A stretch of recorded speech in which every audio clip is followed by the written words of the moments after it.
Explosões na refinaria de Ilsk, em Sochi. Ucrânia avança na Crimeia. Base Iskander e helicóptero destruídos. Na região de Leningrado, a infraestrutura da frota do Báltico foi atacada. Uma esquadrilha de pilotos da OTAN em F-16 protege o céu ucraniano. Pânico no Kremlin. A contraofensiva da Ucrânia continua. Declaração sensacional de Syrskyi. As forças armadas da Ucrânia libertaram em uma semana mais do que a Rússia ocupou em um mês. Perto de São Petersburgo, uma delegacia militar explodiu. Muitos mortos. Sexo flagrado por câmera escondida. O principal concorrente de Orbán nas eleições se envolveu em um escândalo sexual. Vingança por Kiev. Toda a cidade de Briansk está sem energia elétrica e congelando. Trump dá um ultimato a Zelensky antes das negociações. Kiev respondeu com dureza. O Japão entrou na guerra ao lado da Ucrânia e não exigiu que Putin renunciasse às Ilhas Kurilas. A Rússia está mobilizando sua marinha para defender Shadow. Ameaças veementes de Patrushev. Milhares de soldados da Coreia do Norte na fronteira com a Ucrânia. Para qual cidade o exército coreano vai avançar? Meu nome é Katerina Nesterenko e agora vamos às principais notícias. Mas antes, deixe seu like neste vídeo e inscreva-se no nosso canal para que a gente não se perca mais aqui no YouTube. A noite foi agitada de novo, não é hora de império. Drones ucranianos sobrevoaram a região de Krasnodar, sem convite, mas dentro do prazo. Explosões em Sochi, tudo dentro das melhores tradições. Quente, barulhento e com fogos de artifício.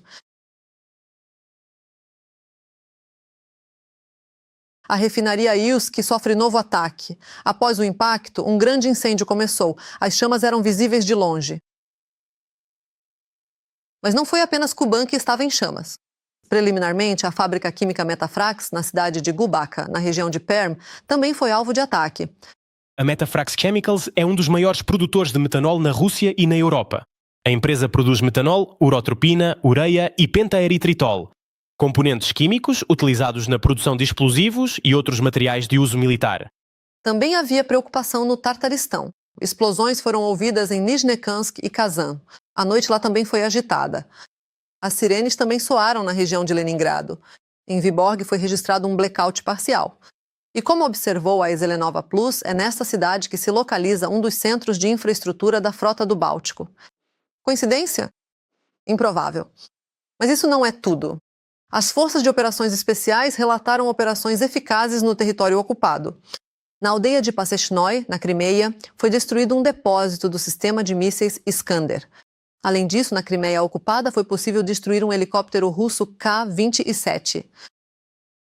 E na aldeia de Vissokoye, na parte temporariamente ocupada da região de Zaporígia, o posto de pilotagem Rubicon. Na minha opinião, o quadro ficou tão expressivo que comentários aqui são desnecessários. Se concorda, deixe seu like. Sob este vídeo, lendo os comentários dos episódios anteriores, vejo que muitos nos assistem do Cazaquistão, Moldávia, Europa e até do Zessou-Meua. Nós, ucranianos, somos muito gratos pelo seu apoio e temos orgulho de ter espectadores tão sensatos. Escreva nos comentários deste episódio de qual país você nos assiste e se aí apoiam nossa luta contra o Império. Sempre leio seus comentários com prazer e, enquanto isso, seguimos com o mais interessante. Explosões na delegacia militar perto de São Petersburgo. Há relatos de 3 mortos, mas ainda podem haver pessoas sob os escombros. No dia 17 de fevereiro, na região de Leningrado, ocorreu uma forte explosão no prédio da Polícia Militar dentro de uma unidade militar. O 2º e o 3º andares desabaram. O risco de novos desabamentos permanece. A publicação Astra informa que pode se tratar do 56º Centro de Treinamento Distrital da Guarda. O governador da região, Alexander Drozdenko, confirmou que o Ministério de Situações de Emergência, equipes de resgate e forças de segurança estão trabalhando no local. Obrigado. A causa da explosão é desconhecida. Até o momento não há declaração oficial do Ministério da Defesa da Rússia. E agora as notícias da frente de batalha são boas. Em 5 dias, as Forças Armadas da Ucrânia libertaram mais de 200 quilômetros quadrados de território. Segundo o The Guardian, esta é a maior libertação rápida desde a contraofensiva de junho de 2023. O Instituto para o Estudo da Guerra confirma esses sucessos. Das 11 às 15, as Forças Armadas da Ucrânia recapturaram os ocupantes de uma área de 201 quilômetros quadrados. Como observa a AFP, as tropas ucranianas conseguiram aproveitar os problemas dos russos com os terminais Starlink. As forças de defesa da Ucrânia ainda não comentaram esses dados. Enquanto isso, o comandante em chefe, Oleksandr Syrskyi, informa que as Forças Armadas da Ucrânia estão realizando ações de assalto na direção de Alexandrovsk, bem como nas áreas de Huliaipole, na região de Zaporizhzhia. O inimigo não abandona a intenção de romper nossas linhas de combate, realizando ataques constantes, inclusive com o uso de armamentos e equipamentos militares, porém sem sucesso significativo. Os soldados das forças de defesa mantêm determinadas linhas e posições, frustram as intenções do inimigo e lhe causam perdas significativas, tanto em pessoal quanto em equipamentos. Ao mesmo tempo, nossas unidades realizam ações contra-atacantes e de assalto eficazes, utilizando de forma eficiente sistemas de drones, artilharia e meios de guerra eletrônica. A situação na linha de frente segue difícil, principalmente em Pokrovsk. Analistas do Deep State dizem que a defesa de Mirnograd está quase no fim e a cidade está sendo tomada pelo inimigo. O Comando Leste relata constantes tentativas de invasão. Recentemente, o exército russo tentou avançar com blindados em Mirnogrado. Graças às ações coordenadas de unidades de reconhecimento aéreo e de ataque, o inimigo é, na maioria dos casos, identificado e neutralizado antecipadamente. Em particular, as tentativas de avanço com veículos blindados para o interior da cidade foram detectadas a tempo. O equipamento inimigo foi destruído. A atividade do inimigo também é confirmada pelos militares no local. Segundo o Demônio de Bakhmut, atualmente estão ocorrendo combates muito intensos perto de Mirnogrado e Konstantinovka. As forças inimigas tentam avançar constantemente e recursos significativos são gastos para conter esses ataques. Ao mesmo tempo, as tropas ucranianas continuam caçando o ocupante na região de Mirnogrado. O respectivo vídeo é publicado pela 79ª Brigada Separada e pela 10ª Brigada de Assalto. E mais um ponto importante. Na Rússia, há muito tempo circulam relatos sobre a suposta captura total de Mirnogrado desde dezembro. No entanto, uma das maiores publicações de propaganda da Rússia, a RIA Novosti, recentemente anulou a publicação. Onde está o chefe do Estado-Maior russo? Gerasimov e o ministro da Defesa Belousov relataram a captura da cidade. Isso aconteceu a pedido do Ministério da Defesa da Rússia. Eu, por minha vez, não me canso de admirar a coragem e o heroísmo dos guerreiros ucranianos. Eles mantêm a linha de frente e resistem a uma enorme horda, que os supera significativamente em número. Por isso peço que apoiem as Forças Armadas da Ucrânia. Se não for possível ajudar financeiramente, escreva palavras de apoio para eles nos comentários. Eu sei que eles nos assistem. Se isso se confirmar, será um dos maiores vazamentos militares dos últimos meses. Parece que o céu ucraniano já não está sendo protegido apenas pelos nossos pilotos. Segundo o respeitado veículo francês Intelligence Online, foi criada uma esquadrilha internacional separada de caças F-16 dentro das forças aéreas das Forças Armadas da Ucrânia. Ela inclui pilotos ucranianos junto com veteranos experientes em combate dos Estados Unidos, América e Holanda. Essas pessoas, segundo consta, já estão realizando missões reais de combate no céu ucraniano. A equipe inclui pilotos americanos com vasta experiência de combate no Afeganistão. Um deles participou recentemente de operações no Oriente Médio, após o que se juntou à defesa da Ucrânia. Do lado dos Países Baixos, foram recrutados pilotos treinados em escolas europeias de elite de combate aéreo, especializadas em táticas modernas, interceptação e guerra aérea de alta tecnologia. A Intelligence Online esclarece que veteranos ocidentais assinaram contratos temporários com rotações de 6 meses com possibilidade de prorrogação. Eles não possuem patentes oficiais na estrutura ucraniana. As unidades foram formadas sob o máximo sigilo. A principal tarefa é reforçar a defesa antiaérea da região de Kiev. Quase diariamente, o esquadrão realiza missões de combate. Estamos falando da interceptação de mísseis de cruzeiro, calibre, K-101 e drones de ataque, que atacam regularmente a infraestrutura energética da cidade. Os caças atuam em formato de patrulha noturna, com resposta rápida a quaisquer ameaças aéreas. A Ucrânia negou oficialmente a informação polêmica sobre pilotos estrangeiros nas Forças Armadas do país. O chefe do Departamento de Comunicação das Forças Armadas da Ucrânia, Yuri Ignat, declarou que todos os voos de combate são realizados exclusivamente por pilotos ucranianos. O Telegram pode ser completamente bloqueado na Rússia, já a partir de 1º de abril. Muitos meios de comunicação russos estão divulgando essa informação privilegiada. Segundo fontes da base, vários órgãos estão preparando o Roskomnadzor para o bloqueio total do Telegram. A partir de 1º de abril, o mensageiro deixará de funcionar para os russos, seja pela internet móvel, Wi-Fi ou qualquer provedor. Russos, né? Só imaginem, vocês abrem o Telegram e lá está vazio. Sem chats, sem canais, sem notícias, absolutamente nada. Apenas uma notificação oficial do RKN para a sua própria segurança. Em resumo, um vácuo, mas vocês já estão acostumados. Orbán ataca duramente a oposição novamente. O primeiro-ministro da Hungria acusa o partido TISA de um acordo secreto com Bruxelas e Kiev.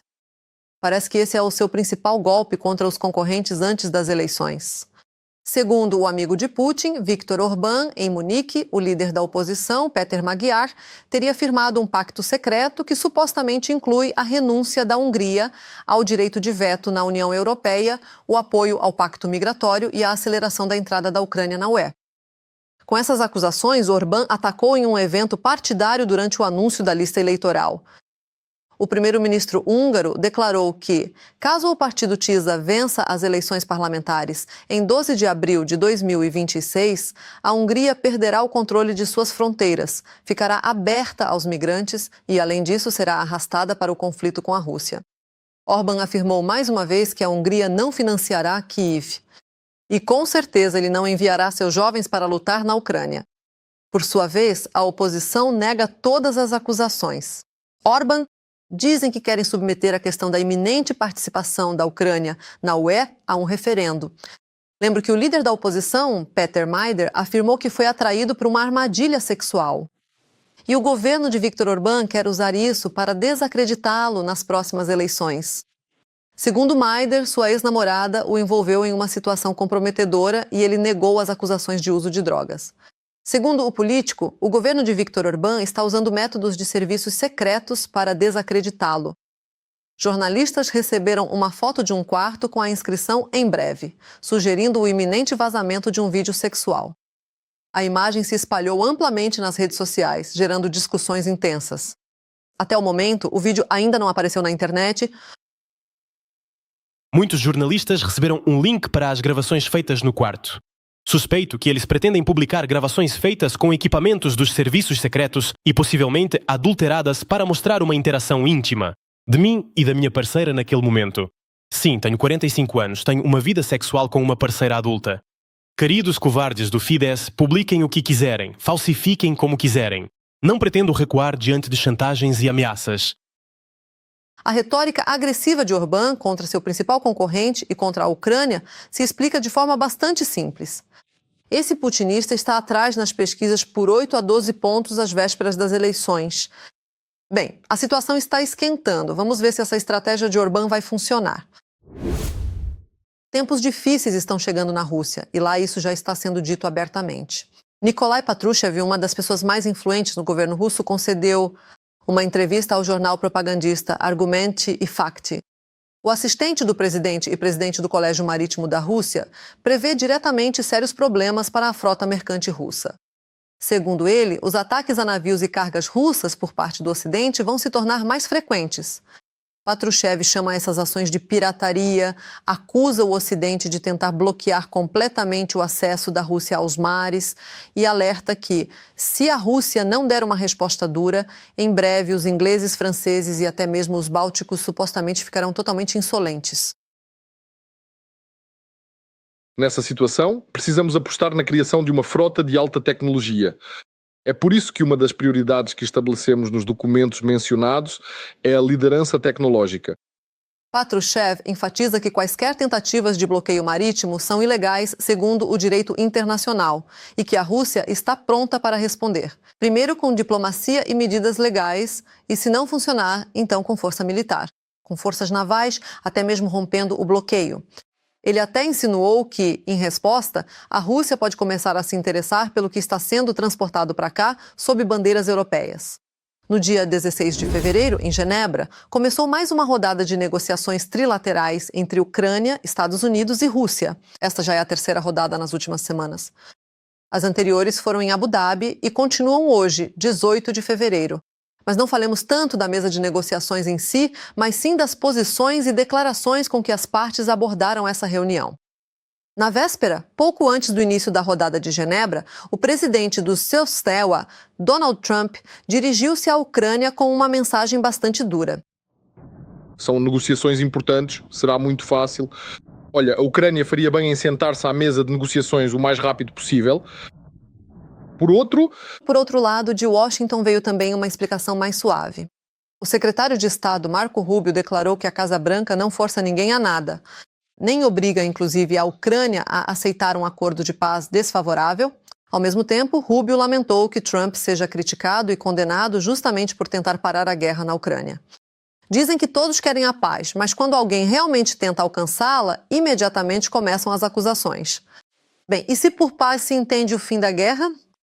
Nos termos da Rússia, com concessões territoriais, desmilitarização e renúncia à OTAN, então sim, realmente condenaremos um acordo tão rápido? Porque para a Ucrânia isso não é paz, mas sim uma capitulação sob pressão. E, na verdade, sobre as negociações. A Ucrânia não vai retirar suas tropas do Donbass ucraniano. Ao mesmo tempo, para um processo de negociação construtivo, é necessário implementar um cessar-fogo. E foi exatamente com essa posição que a delegação ucraniana foi para Genebra. Sobre o que deve ser discutido nas negociações, contaremos em nossa reportagem.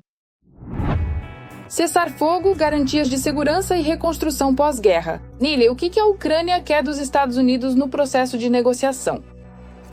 O primeiro desses passos, segundo Zelensky, são garantias de segurança confiáveis, que Trump deve fornecer sem acordo com Putin, pois essas devem ser garantias de segurança por parte dos EUA.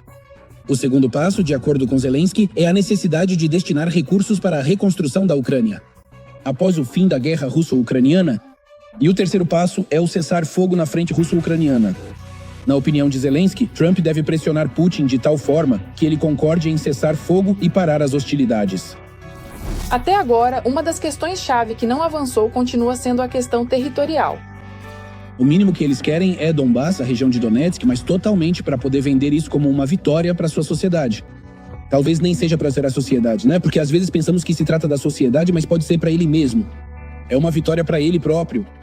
Não tenho certeza se ele pensa em como vender algo para a sociedade, porque ele pode fazer isso a qualquer momento. Ele tem feito isso nos últimos 30 anos. É exatamente por isso que não podemos simplesmente retirar as tropas do nosso território ou trocar território, um pedaço depois outro. Isso é algo tão insano. É por isso que não se trata apenas de territórios. Na verdade, a questão do território será fundamental também nas negociações em Genebra. Além disso, durante uma reunião com o secretário de Estado americano Marco Rubio, Zelensky também anunciou que os ataques da Rússia ao setor energético da Ucrânia, aos quais a Ucrânia, aliás, não deixou de responder, seriam discutidos em Genebra. Não temos muitos mísseis. Flamingo.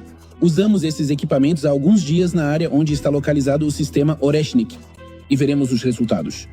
Mas eu acho que já obtivemos resultados. É muito importante que trabalhemos para aumentar a quantidade desses mísseis. O fato de que a questão territorial será uma das principais em Genebra também é confirmado pelo Kremlin. Eles também anunciam mudanças na composição de sua delegação. A próxima rodada de negociações sobre a regulação ucraniana também acontecerá no formato trilateral Rússia, EUA, Ucrânia. Nos dias 17 e 18 de fevereiro, em Genebra, desta vez a delegação russa será liderada por o assessor do presidente da Rússia, Medinsky. Na verdade, o fato de que a questão territorial será discutida em Genebra explica também por que, desta vez, a delegação russa será chefiada pelo assessor de Putin, Vladimir Medinsky, conhecido, em particular, por criar uma pseudo-história russa e por disseminar narrativas propagandísticas. Novamente, se falarmos sobre as mudanças de pessoal que ocorreram antes da rodada de negociações, no próximo jantar, que já não será em Abu Dhabi, então lá, apareceu no lugar do chefe do GUR, que, a propósito, pelo que entendo, permaneceu na delegação russa, o Sr. Medinsky, já bem conhecido por nós do processo de negociações em Istambul, absolutamente sem saída e sem perspectivas. Do ponto de vista político, no processo de negociação, onde, além do eixo humanitário de troca de prisioneiros, no geral, nada conseguiu ser alcançado. Na equipe russa de negociação estará também o linha dura sobre a Ucrânia, o vice-chanceler Mikhail Galuzin. E mais uma pessoa foi adicionada de forma bastante interessante a esse grupo de negociação. É o Sr. Galuzin, é o vice-ministro das Relações Exteriores da Federação Russa, que já Antes desta rodada de negociações em Genebra, ele declarou uma coisa curiosa sobre o fato de que a Rússia quer conversar com a Europa e com os Estados Unidos, sobre o fato de que é correto implementar uma administração externa na Ucrânia. Ou seja, exatamente aquilo sobre o que Putin já falava há muito, muito tempo. E tais mudanças na equipe de negociação russa são mais uma prova de que o Kremlin está apenas simulando negociações. Aliás, não somos só nós que dizemos que a Federação Russa não está disposta a negociar de forma construtiva e continua apenas simulando o processo de negociação. Sobre isso falou Mark Rutte, secretário-geral da OTAN, na Conferência de Segurança de Munique. Ele afirmou isso diretamente. Além disso, em sua última declaração, isso foi destacado por Kaja Kallas, principal diplomata da União Europeia, que também acumula outro cargo, comissária para questões de segurança da União Europeia. Ela também ressaltou que a Rússia está simulando o processo de negociação e, na verdade, não está disposta à paz. Isso é evidenciado por suas declarações e pelo que dizem no espaço público. Deve-se esperar um progresso significativo do encontro em Genebra? A pergunta é retórica, pois, apesar de o processo de negociação já não parecer, como parecia há alguns anos, o Kremlin mantém sua posição nas questões-chave e busca o controle total sobre a Ucrânia. O Japão entrou na guerra e está do lado da Ucrânia. Armas, tecnologias. É isso que Tóquio está pronta para fornecer a Kiev. Afinal, o Japão decidiu recuperar das mãos da Rússia as Ilhas Kurilas, que lhe pertencem por direito. Hoje, o Japão é um dos principais parceiros da Ucrânia. As relações do nosso país com o Japão neste momento de guerra são mais próximas do que nunca.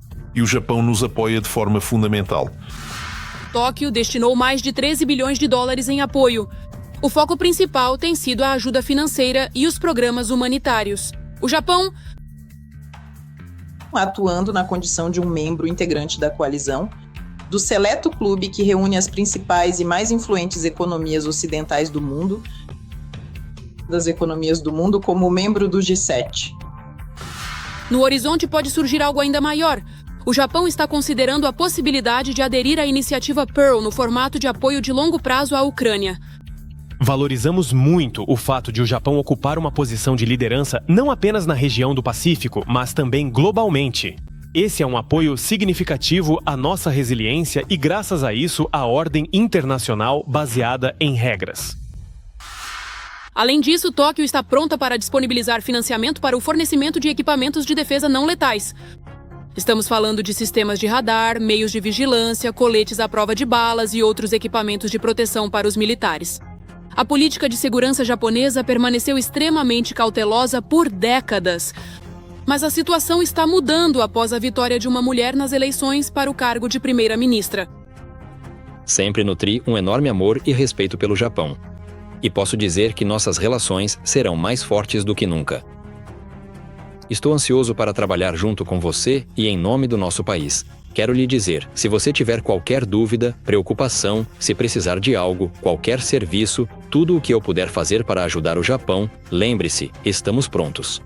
A linha política promovida por Akaichi prevê a remoção de restrições ao desenvolvimento das próprias Forças Armadas, a revisão das proibições de exportação e reexportação de armamentos, bem como um papel mais ativo do Japão em questões de coletiva. É fundamental seguir rigorosamente todos os protocolos de segurança estabelecidos. Não se deve, em hipótese alguma, ignorar as normas vigentes para garantir a proteção de todos os envolvidos no processo. Esquecer que quando Putin iniciou a invasão em grande escala da Ucrânia, no Japão voltaram a defender com firmeza seu direito sobre as Ilhas Kurilas, que a URSS tomou durante a Segunda Guerra Mundial. No caso das Ilhas Kurilas, fazem tanto alarde, mas não é nem por um pedaço de terra natal, enquanto entregam à China territórios muito maiores do que essas próprias Ilhas Kurilas. O Estado agressor considera as Kurilas exclusivamente como um objeto político-militar. Por exemplo, em 2017, a Federação Russa posicionou lá uma divisão adicional do exército, o que provocou protestos do Japão. Já nesta primavera, o governo do Japão está se preparando para propor à Rússia um plano detalhado de atividade econômica conjunta nas Kurilas do Sul. Enquanto Putin estiver no poder, me parece improvável a assinatura de qualquer acordo, porque o turismo, claro, é algo bom. Mas, como se diz, os parceiros econômicos da Rússia de Putin já estão definidos. Não é o Japão, é a China. Sem o apoio da China, a Rússia não conseguiria guerrear por tanto tempo. E é claro que a China é um adversário geopolítico do Japão. Ao mesmo tempo, A China continua fortalecendo as comunicações estratégicas e aprofundando a cooperação com a Coreia do Norte. No Japão, eles têm consciência disso, que graças à Rússia, soldados da Coreia do Norte estão adquirindo habilidades nesta guerra. Mais de 10 mil soldados norte-coreanos foram enviados da Rússia para a guerra na Ucrânia. Lá, eles aprendem novas formas de combate com drones, inteligência artificial no ciberespaço e com armas tradicionais. Voltando à Coreia do Norte, é preciso pensar para que eles vão usar isso e contra quem. É por isso que eu digo, a Ucrânia não é um problema distante.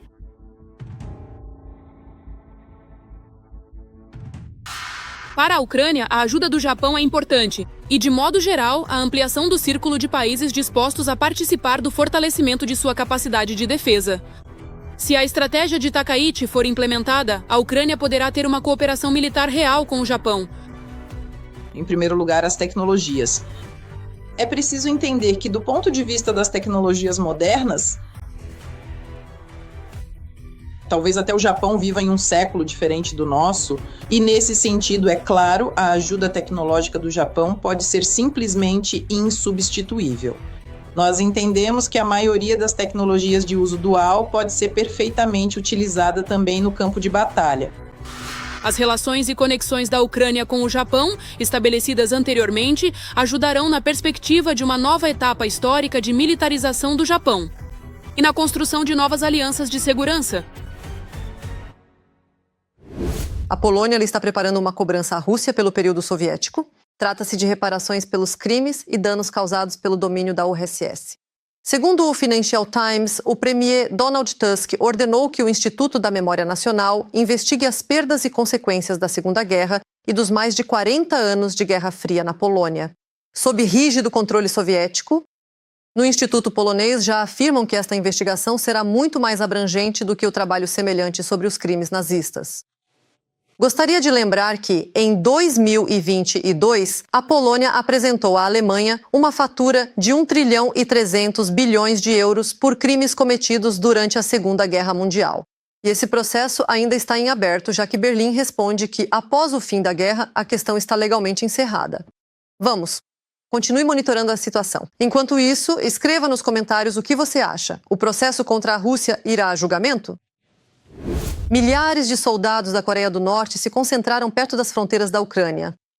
Qual é o objetivo do Kremlin com isso e que papel está reservado para esse rancho de carne de Kim Jong-un?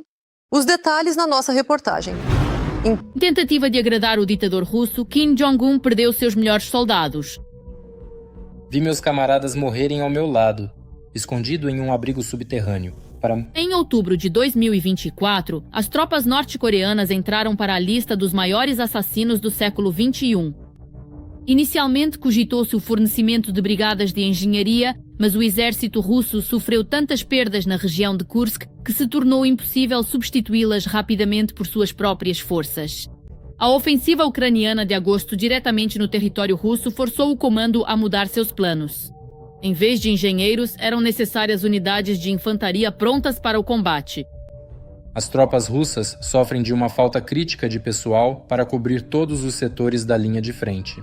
E basta surgir uma situação crítica em algum lugar para que imediatamente comece, se não um colapso, ao menos uma queda nas capacidades de defesa. A operação está se desenvolvendo com sucesso, em estrita conformidade com os planos previamente aprovados. Durante esse tempo, mais de 18 mil soldados participaram da guerra contra a Ucrânia. Segundo dados da inteligência sul-coreana, cerca de 6 mil morreram e apenas 1.100 retornaram para casa.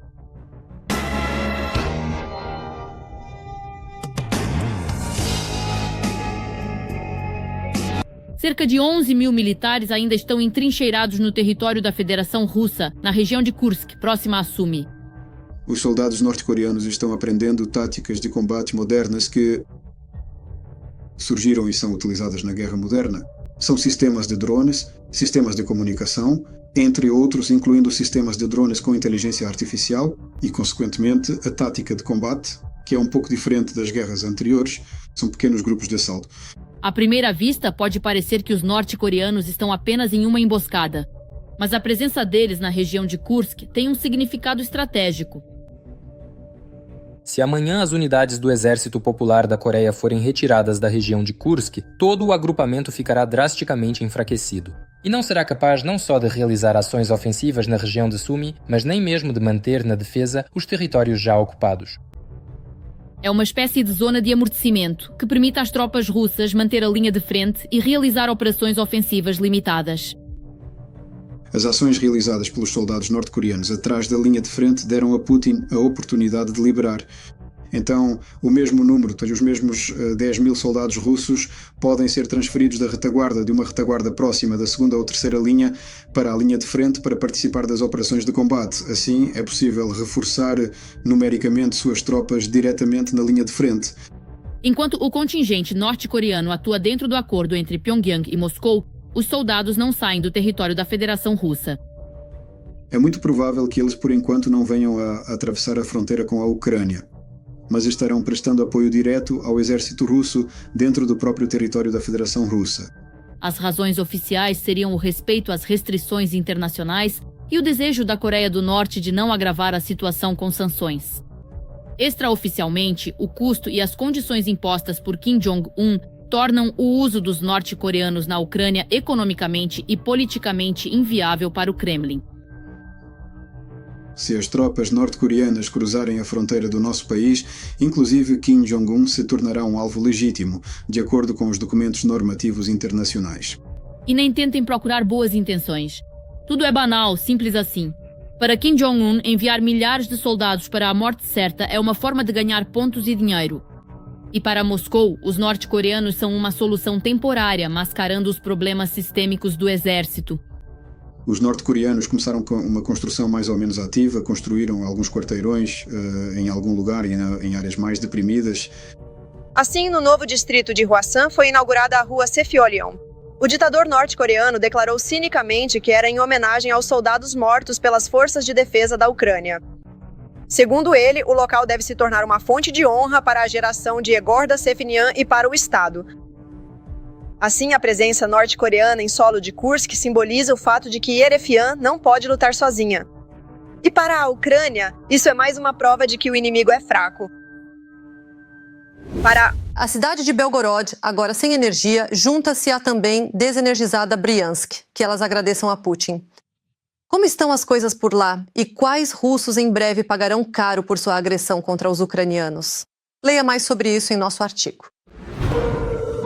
Cidades fronteiriças russas estão sendo mergulhadas na escuridão em massa e toda a Rússia está seguindo o exemplo.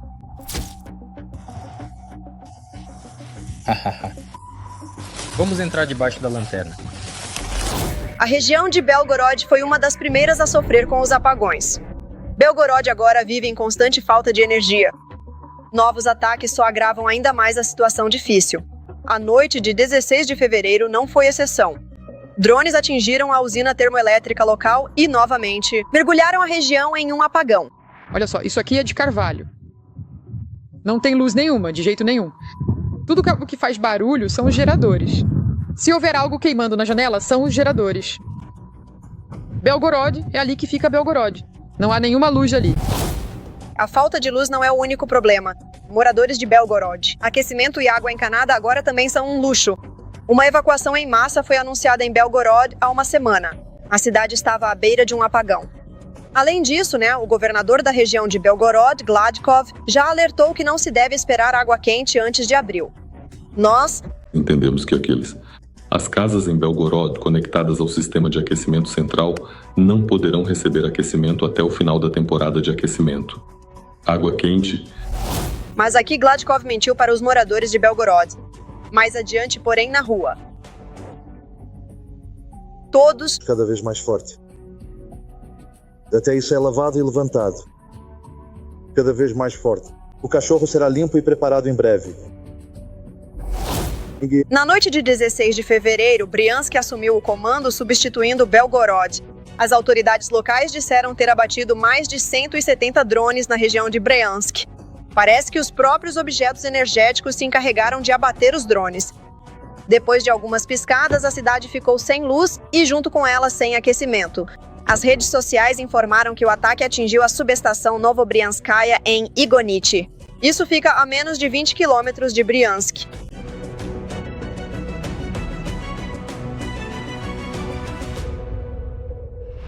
Por esse tipo de agitação, os russos devem agradecer a Putin.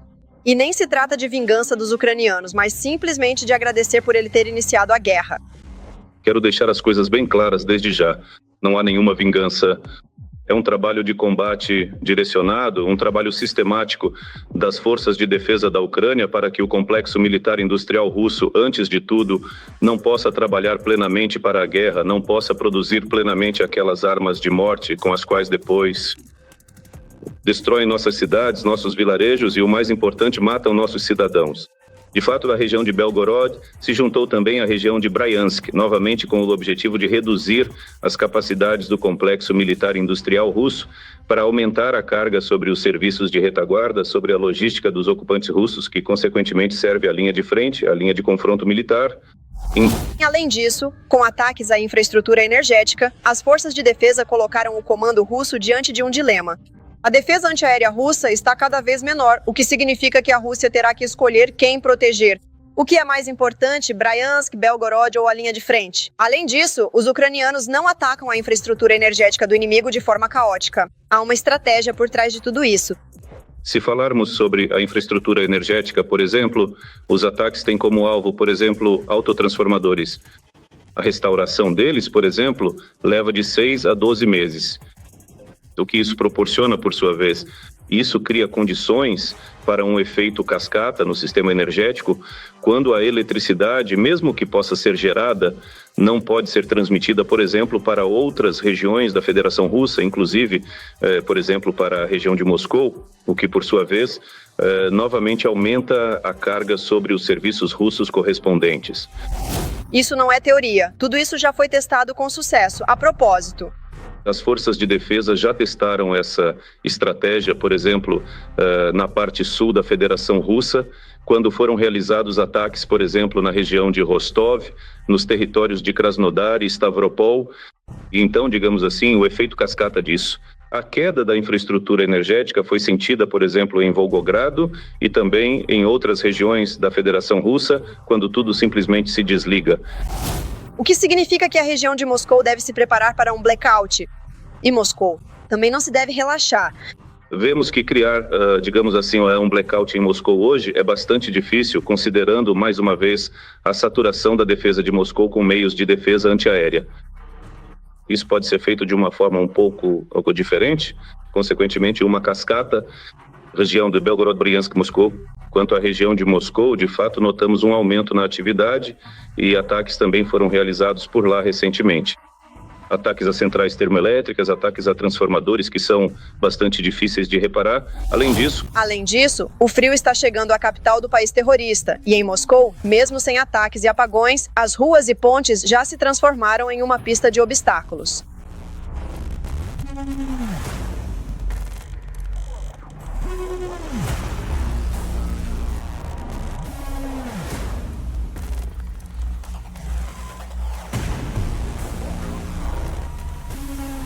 Drones ucranianos já mantêm a capital da Federação Russa em tensão há vários dias. Mesmo que seja difícil romper, o efeito psicológico está presente. Além disso, não se deve esquecer do fechamento dos aeroportos durante esses ataques. Cada uma dessas paralisações representa uma perda para o tesouro do país terrorista. Isso significa menos dinheiro para o complexo militar industrial russo, que fabrica mísseis e drones que matam ucranianos. A Alemanha admitiu honestamente que não lhe restaram mais mísseis próprios para o sistema Patriot. Tudo o que era possível já foi entregue à Ucrânia. O ministro das Relações Exteriores, Johann Wadephul, declarou abertamente em entrevista a uma emissora de rádio que o país praticamente esgotou suas reservas e os mísseis restantes já são de fabricação americana. E tudo o que sai da linha de produção americana vai diretamente para a Ucrânia por meio de um mecanismo especial de financiamento pelos europeus. Além disso, a maior parte desses custos é coberta pela Alemanha. O ADEFUL pediu que outros países da Europa se envolvam de forma mais ativa e deem uma grande contribuição para a defesa do continente. Ele destacou que a Ucrânia está defendendo a liberdade de toda a Europa. E agora, solidariedade e autonomia nas questões de segurança comum são especialmente importantes. É isso por hoje. Deixe seu like neste vídeo e não se esqueça de se inscrever no nosso canal Ucrânia Hoje para não perder nossos próximos episódios. Até a próxima!